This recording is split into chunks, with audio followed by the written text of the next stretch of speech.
அனைவருக்கும் வணக்கம். கேஎஃப்டிஏ தமிழ் யூடியூப் பக்கத்தில் மீண்டும் உங்களை சந்திப்பதில் எனக்கு மகிழ்ச்சி. இன்றைய ஒரு பதிவில் பார்த்திங்கன்னா, முதலீட்டுகளுடைய வகைகள் என்னன்றதை பற்றி தெரிஞ்சுக்கலாம். அதுக்கு முன்னாடி நம்மளுடைய யூடியூப் சேனலை முதல் முறையாக நீங்கள் பார்த்துட்ருக்கீங்க. மறக்காமல் நம்ம யூடியூப் சேனலை சப்ஸ்கிரைப் பண்ணுங்கள், சப்போர்ட் பண்ணுங்கள். உங்களுடைய கருத்துக்கள் ஏதாவது இருந்தால் கமெண்ட்டின் வழியாக தெரிவித்துக் கொள்ளுங்கள். உங்கள் நண்பர்களுக்கும் இதை ஷேர் பண்ணி சப்ஸ்கிரைப் பண்ண சொல்லுங்கன்னு சொல்லிட்டு இந்த ஒரு பதிவை நான் ஆரம்பிக்கிறேன். இப்போது இன்வெஸ்டிங் அப்படின்னு என்னென்னா முதலீடுன்னு சொல்கிறோம். முதலீடில் 6 விதமான முதலீடுகள் இருக்கிறது. அந்த 6 வகைகள் என்ன முதலீட்டில் அப்படின்றது ஒன்றொன்னா நம்ம தெரிஞ்சுக்கலாம். முதல் பார்த்திங்கன்னா வேல்யூ இன்வெஸ்டிங்னு சொல்கிறோம். ரெண்டாவது ஒரு விதம் அப்படின்னு பார்த்திங்கன்னா இன்வெஸ்டிங் முதலீடு அப்படின்னு பார்த்திங்கன்னா அது க்ரோத் இன்வெஸ்டிங். மூணாவது இண்டெக்ஸ் இன்வெஸ்டிங். நாலாவது பார்த்திங்கன்னா மொமெண்டம் இன்வெஸ்டிங். அஞ்சாவது இன்கம் இன்வெஸ்டிங். ஆறாவது பார்த்திங்கன்னா சோஷியல் ரெஸ்பான்சிபிலிட்டி இன்வெஸ்டிங் அப்படின்னு சொல்லி ஆங்கிலத்தில் இருக்குது. இது ஒன்றா நம்ம தமிழில் தெரிஞ்சுக்கலாம். வேல்யூ இன்வெஸ்டிங் அப்படின்னா என்ன அப்படின்னு பார்த்திங்கன்னா, இப்போது நம்ம முதலீடு செய்யக்கூடிய ஒரு கம்பெனி என்ன இருக்குது, அது ரொம்ப வேல்யூபிளான கம்பெனியாக இருந்து ஃபண்டமெண்டலாக பார்த்திங்கன்னா அதுக்கு ஒரு நல்ல பேரு புகழ் இருக்கக்கூடிய, கடன் குறைவாக இருந்து லாபம் அதிகமாக இருக்கக்கூடிய ஒரு கம்பெனி. அதனுடைய பங்கோடைய விலை என்ன இருக்குது, அது புக்கு வேல்யூவோட ரொம்ப கம்மியான ஒரு விலைக்கு விற்பனை ஆகிட்டுருக்கு பங்கு சந்தையில் அப்படின்னா, ஃப்யூச்சரில் இதுக்கு ரொம்ப வேல்யூபிளான ஒரு பங்காக இருக்குது அப்படின்ற பட்சத்தில் பார்த்திங்கன்னா, அதில் இந்த ஃபண்டமெண்டல் ஸ்ட்ராங்காக இருக்குன்னு சொல்லி அதன் அடிப்படையில் முதலீடு செய்கிறதுக்கு நம்ம வேல்யூ இன்வெஸ்டிங் அப்படின்னு சொல்கிறோம். ரெண்டாவது ஒரு இன்வெஸ்டிங் முறை என்ன அப்படின்னு பார்த்திங்கன்னா க்ரோத் இன்வெஸ்டிங். க்ரோத் இன்வெஸ்டிங் அப்படின்னா வளர்ச்சியை நோக்கி முதலீடு செய்கிறது அப்படின்றது. வளர்ச்சியை நோக்கி முதலீடு செய்கிறதுல பார்த்திங்கன்னா உங்களுக்கு எந்த விதமான இன்கம் வராது. ஆனால் அந்த பங்கோடைய வளர்ச்சி எக்கச்சக்கமாக இருக்கும். அந்த பங்கை விற்பனை பண்ணிங்கன்னா தான் உங்களுக்கு லாபம் கிடைக்கும் அப்படின்ற ஒரு விஷயம். டிவிடெண்ட் இல்லாத ஸ்டாக்ஸை நம்ம க்ரோத் ஸ்டாக்ஸ் அப்படின்னு சொல்கிறோம். அதில் முதலீடு பண்ணுறதுக்கு நம்ம க்ரோத் இன்வெஸ்டிங்னு சொல்லி சொல்கிறோம். ஸோ பங்குகளில் நிறைய பங்குகள் க்ரோத் ஸ்டாக்ஸாக இருக்கிறது. அதாவது டிவிடெண்ட் கொடுக்காமலே வந்திருக்கிற லாபத்தை அந்த கம்பெனியை தன்னுடைய ரெவென்யூ அதிகரிச்சுக்கிறதுக்கோ அல்லது எக்ஸ்பென்சஸ் குறைச்சிக்கிறதுக்கோ அல்லது பிஸ்னஸ் எக்ஸ்பேன்ஷன் பண்ணுறதுக்கோ அந்த லாபத்தை பயன்படுத்தி கொள்ளுது அப்படின்ற பட்சத்தில் பார்த்திங்கன்னா மறுபடியும் அது கம்பெனி வளரப்போகுதுன்ற ஒரு அர்த்தம் வரும்.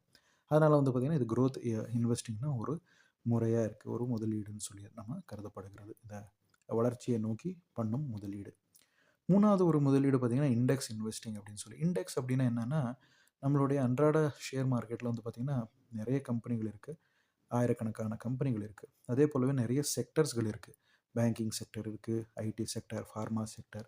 இதன் அடிப்படையில் பார்த்திங்கன்னா நம்ம இண்டெக்ஸ் இன்வெஸ்டிங்கில் ஒவ்வொரு துறைக்கு சார்ந்த விதமான ஷேர்களை பயன்படுத்திக்கிறது தான் இந்த இண்டெக்ஸ் அப்படின்னு சொல்கிறோம்.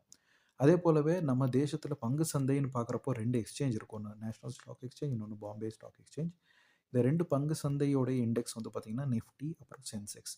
நிஃப்டி டாப் 50 கம்பெனியோடைய இண்டெக்ஸ் அப்படின்னு சொல்லப்படுகிறது. இந்த மாதிரி இந்த இண்டெக்ஸில் முதல்ல ஒரே ஒரு கம்பெனியில் முதலீடு பண்ணுறதை விட ஒரு ஒட்டுமொத்தமான அந்த செக்டரோ அல்லது அந்த ஒரு இண்டெக்ஸை முதலீடு செய்கிறதுக்கு தான் பார்த்திங்கன்னா இண்டெக்ஸ் இன்வெஸ்டிங் அப்படின்னு சொல்லணும். இந்த இண்டெக்ஸ் இன்வெஸ்டிங்னு சொல்கிறதுக்கு இன்னொரு அடிப்படையான விஷயம் என்ன அப்படின்னு பார்த்திங்கன்னா, இந்த இண்டெக்ஸ் இன்வெஸ்டிங் நிரந்தரமானது அப்படின்ற ஒரு விஷயம். அதாவது கம்பெனிகள் லாஸ் ஆகலாம் அல்லது லாபம் அடையலாம், நஷ்டம் ஆகலாம். ஆனால் அந்த கம்பெனியில் இருக்கக்கூடிய அந்த ஒரு போட்டி என்ன இருக்கோ அந்த போட்டி பார்த்திங்கன்னா அந்த இண்டெக்ஸில் அவங்க அந்த பட்டியலில் போய் சேரணும் அப்படின்றத ஒரு நோக்கமாக இருக்கணும். அதன் அடிப்படையில் பார்த்திங்கன்னா நிறைய கம்பெனிகள் இந்த இண்டெக்ஸில் போய் அடையும், அதே போலவே வெளியும் வரும் லாஸ் ஆன பிறகு. ஸோ நிரந்தரமாக இருக்கக்கூடிய ஒரு விஷயம் என்ன அப்படின்னு பார்த்திங்கன்னா அந்த இண்டெக்ஸ் தான் அப்படின்னு சொல்லலாம். ஸோ இந்த இண்டெக்ஸில் இன்வெஸ்டிங் பண்ணுறதுக்கு தான் பார்த்திங்கன்னா இண்டெக்ஸ் முதலீடுன்னு சொல்கிறோம். இப்போ 4வது ஒரு விஷயம் என்னன்னா மொமெண்டம் இன்வெஸ்டிங் அப்படின்னு சொல்கிறோம். இந்த மொமெண்டம் இன்வெஸ்டிங்கில் என்ன அப்படின்னு பார்த்தீங்கன்னா, குறுகிய காலகட்டத்தில் பார்த்திங்கன்னா ஒரு துறை ரொம்ப அருமையாக பர்ஃபார்ம் பண்ணுது அப்படின்ற ஒரு விஷயம் வந்தப்புறம் அந்த ஒரு துறையில் முதலீடு செய்கிறதுக்கு இந்த மொமெண்டம் இன்வெஸ்டிங்னு சொல்கிறோம். ஷார்ட் டேர்மில் நல்ல வளர்ச்சி, அதாவது க்ரோத் எட்டும் ஒரு துறை அப்படின்னு சொல்லலாம்.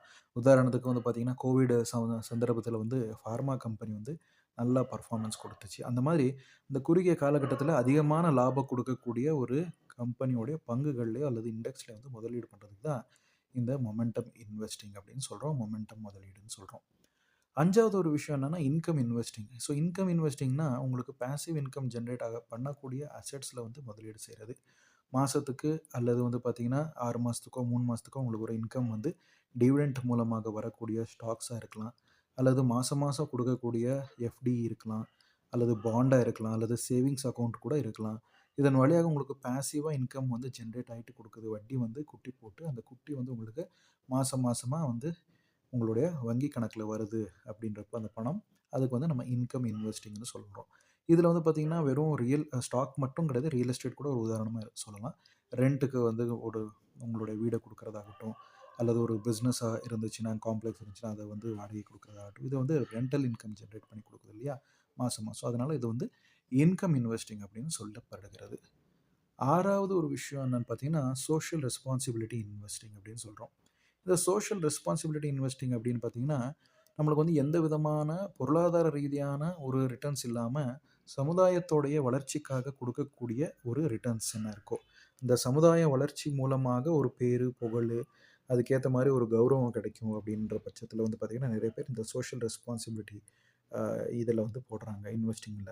அதாவது ஒரு ட்ரஸ்ட்டா இருக்கலாம், அல்லது வந்து பார்த்தீங்கன்னா என்ஜிஓவா இருக்கலாம். அதில வந்து முதலீடு பண்றதன் வழியாக வந்து பார்த்தீங்கன்னா, சமுதாயத்தில வந்து ஒரு மாற்றத்த எதிர்பார்க்கும் விதமான ஒரு இன்வெஸ்டிங் தான் இந்த சோஷியல் ரெஸ்பான்சிபிலிட்டி இன்வெஸ்டிங். இதுதான் வந்து பார்த்தீங்கன்னா, 6 இன்வெஸ்டிங் முறைகள் அப்படின்னு நான் இங்க பதிவு பண்ண விரும்புறேன்.